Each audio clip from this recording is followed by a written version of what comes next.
Good time song there. I had wrote down like 10 pages of stuff regarding Delphi, but I can summarize. If you're going to support and subscribe to a YouTuber, ask yourself this question. Is that YouTuber using fact and evidence to generate their findings, to try to ascertain what the truth of what really happened? Or are they trying to manufacture, generate evidence to create a narrative, a story, fiction, untruth? Simple question. You see, some YouTubers are looking at the audio and the video and looking at photos of areas where the crime took place and trying to piece together those things, evidence, to try to get to the bottom of what happened. As where another YouTuber was looking at a construction of a meatpacking plant. When that story fizzled out for whatever reason, he shifted his focus to a gentleman flipping burgers at the 4-H fair, doing a community service.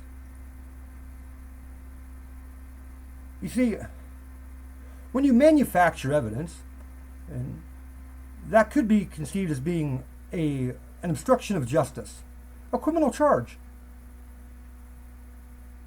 Now, all you need to do is look at the O.J. Simpson case to see what can happen when even the thought of generating evidence would poke its head into a criminal proceeding.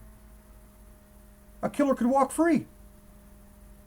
Why would you muddy up the water any further for the police when they've specifically commanded people not to do that? If you really want to help, why would you do that? Imagine the police would be pretty upset with someone that they've been so nice to do a couple interviews on his channel, and then see him manufacturing and creating a narrative, a story of fiction, to make himself popular. They'd probably be pretty upset about it. But I sincerely doubt they'll ever be on his channel again. It would totally delegitimize the Indiana State Police, and they've already got enough of a bad rep in regards to Delphi. So that's all you need to do. Are they using fact and evidence, or are they trying to manufacture fact and evidence? Because it's easy to see, all right? It's easy to see. If I'm wrong, tell me I'm wrong. I'll listen. I'm not above it. I don't block myself off from criticism. Now, if you come to my channel and say, you're a fucking dick, yes, I am, but I'm not going to listen to you tell me that. I'll just block you. But if you have an intelligent argument, I'll listen to it. Show me where I'm wrong. If I'm wrong, show me where was there one scintilla of evidence to point his finger at some guy flipping burgers. They even went as far to give that guy a nickname, Grill Guy. How would you like that if that was you or your family? Because when you do that, you're making an accusation, tying a double homicide of 2 children to some random person that didn't have anything to do with it at all. That's not fair. That's not how America works. That's wrong. That's wrong. So that's all I ask. If you're going to support a YouTuber, are they using fact and evidence? Or are they trying to generate a story? It's easy to see. Everything on that channel is absurd. Absurd.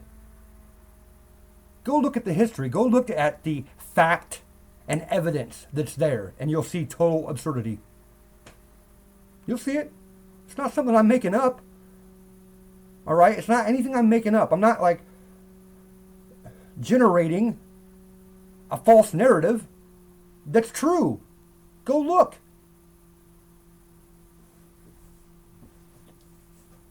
Yeah, go look. I'm not wasting another second of my time on that dude. I'm not doing it. He's absurd. Okay, this first story is from People out of Cleveland, Ohio. Ohio woman charged with murder after allegedly beating 5-year-old grandson to death. An Ohio grandmother has been charged with a murder after she allegedly admitted to striking her 5-year-old grandson. Yesenia Flores, 45, is being held on $1 million bond in the death of Anwan M. Hare III, who was pronounced dead at a Toledo hospital on September 19th. According to Lucas County Coroner Diana Scala Barnett, the boy died from multiple blunt force injuries. Scala Barnett said there was evidence the boy had been injured before. The Toledo Fire Department was called on September 19th after Flores allegedly reported that the boy suffered a fall while jumping from a box spring bed. The boy was taken to a Toledo hospital where he died from his injuries. According to WTVG, hospital workers told police that the injuries the boy had sustained were not consistent with a fall from a bed. Police spoke to Flores, who allegedly confessed to striking the boy around 11 p.m. on September 18th, according to the complaint obtained by People. She knew he was severely injured because of his semi-conscious state and his semi-unresponsive condition. According to the complaint, Flores did not call 911 or seek medical help until the following day at 6:36 p.m. She was originally charged with endangering children. Bond has been set at $1 million. Anyone's information about the homicide is asked to call Crime Stoppers. Well, it sounds like they got their lady already. Must need a little bit more evidence, but you got to see her picture. She looks so sad. Oh, I didn't mean to beat a 5-year-old. What the fuck, you sick person. I know kids are annoying. I know they are. But here's what you do. When a kid's annoying, you become more annoying. That's what I do. I make a game out of it. This next story is off the AP, and okay, I'll read the story. I'm going to give my opinion, and then I want your opinion. Okay. DNA links dead man with no criminal record to 1987 killing. It's out of Columbia, South Carolina. A man with no criminal record who died 11 years ago has been linked to a 1987 killing and rape in South Carolina through DNA testing, according to the sheriff. Roger Switzer went unpunished while he was alive because he was never charged in a crime and never had to submit DNA to a state database before he died of natural causes in 2008. Spartanburg County Sheriff Chuck Wright said on Monday. But advances in DNA testing allow the State Law Enforcement Division to link genetic material found in the December 1987 hammer attack that killed 44-year-old James Larry Smith in his Taylor home to Switzer, as well to the rape of Smith's girlfriend just before he arrived home. State agents used new DNA techniques to crack the case, said Wright, who didn't provide specifics, but several recent cases have been solved through DNA samples submitted to private genealogy sites by the relatives of people who authorities say committed crimes. Switzer lived in the same neighborhood as Smith, although DNA provided some answers, investigators don't have others, the sheriff said at the news conference. It's very heavy for the Smith family not to know the reason why. I don't know a motive. I wish I had a motive, Wright said, but I don't know a motive. Smith's girlfriend was attacked first by someone who had thrown a tablecloth or something similar over her head and hit her several times with a hammer before raping her. Smith came home a short time later and was also beaten with a hammer. He went into a coma, dying more than 4 months later. An obituary for Switzer said that he was a lifelong church member, U.S. Air Force veteran, and owned his own lawn service. Contact information for his family to respond to the sheriff's news conference could not immediately be found. The sheriff said Switzer's family was devastated by the news. He said both Smith's family and Switzer's family asked for privacy outside of the Smith's brothers, who was at the sheriff's news conference. He said, I thank you to the sheriff's office for working this case, not giving up on this case. 31 years is a long time. At least we've got some closure. We know who did it. We still don't know why. We'll probably never know why. Okay, it's great that the cops, did their work and found out who was responsible for a rape and murder. My concern is this, okay? I'm not saying the guy's innocent in any way, so don't take this out of context, but if he wasn't found guilty in a court of law, I don't know how you can just throw his name out there when he doesn't even have the opportunity to defend himself. That's my thought on this. Is like, okay, he's guilty because you say so, but a court never found him guilty. And that, it's one thing if the sheriff wants to go to the murder victim's family and say, hey, we have a pretty good idea, we know who did this, but we really can't go public, but we're going to let you know that this is what happened. But they made a story out of this, man. That's my only concern. Like I said, I think a person should have the right to defend themselves in court before you go convicting them in the press. That's not right. That was my only concern with that, What's your opinion? What do you think? Ex-prosecutor convicted of peeping, suspended by state bar. This too is out of North Carolina. The North Carolina State Bar has suspended former prosecutor convicted of peeping after he violated an agreement which banned him from college campuses. Brooke McKinley Webster was convicted in January of going onto Wake Forest University campus in September 2018, claiming it was a cut-through. The former assistant district attorney in Wilkes and Yadkin counties had been banned because he was accused of using a handheld mirror under desks to look at female students in April 2017. The Winston-Salem Journal reports that the State Bar determined the suspension was appropriate, but also stayed the decision for 2 years, meaning Webster can still practice law. To maintain the stay, Webster has to meet some conditions, including getting a psychological evaluation and complying with the recommended treatment.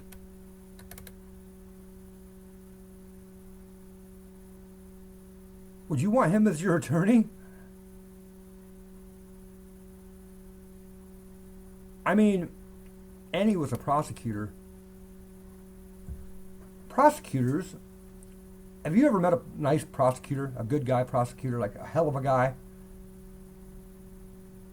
I haven't. They're usually fucking dicks, like in the worst way possible. Have a hard on for just being an asshole to everybody. I'm not saying every prosecutor, but every one I've ever met has been that way. Even when you're the victim of a crime, they're not very fucking warm. They're usually assholes.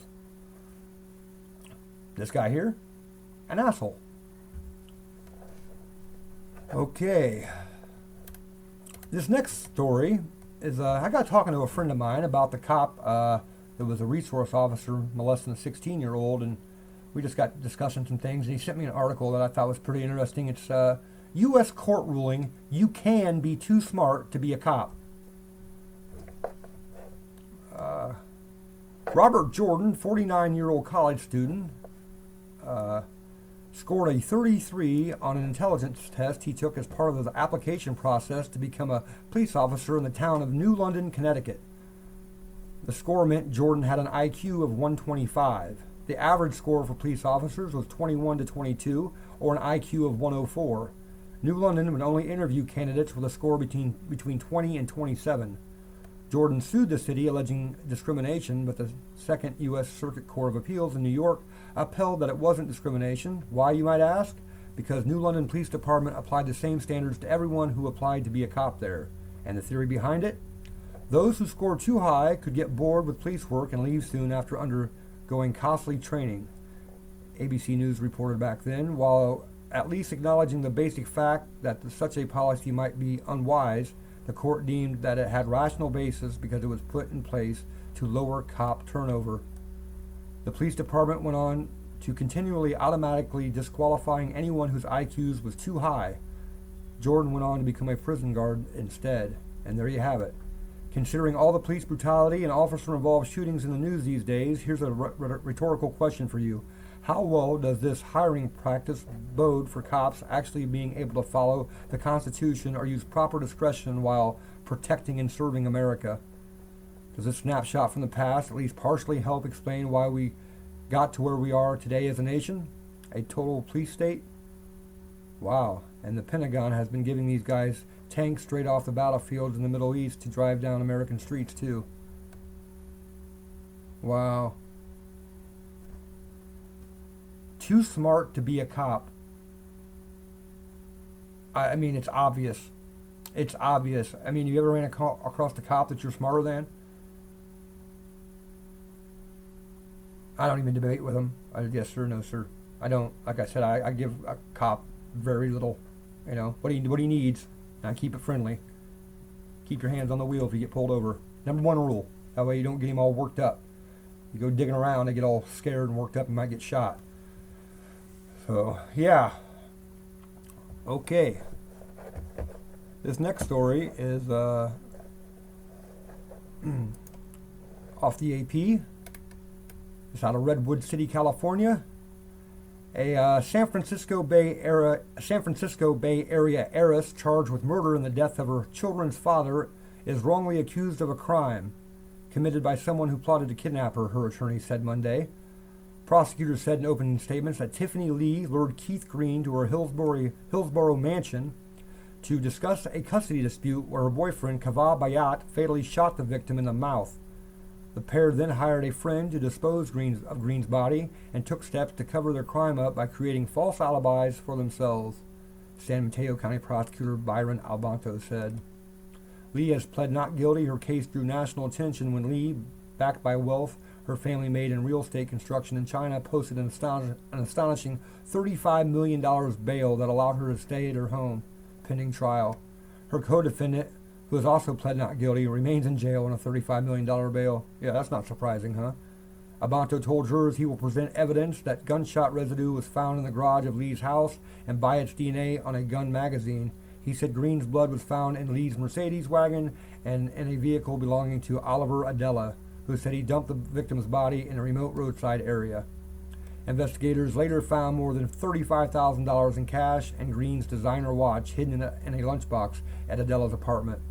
After Green, 27, went missing, Abanto said Lee told investigators she last saw him in a restaurant when cell phone data linked his whereabouts to her house. Lee and Green had a contentious custody battle, Abanto said. He kept asking for more money.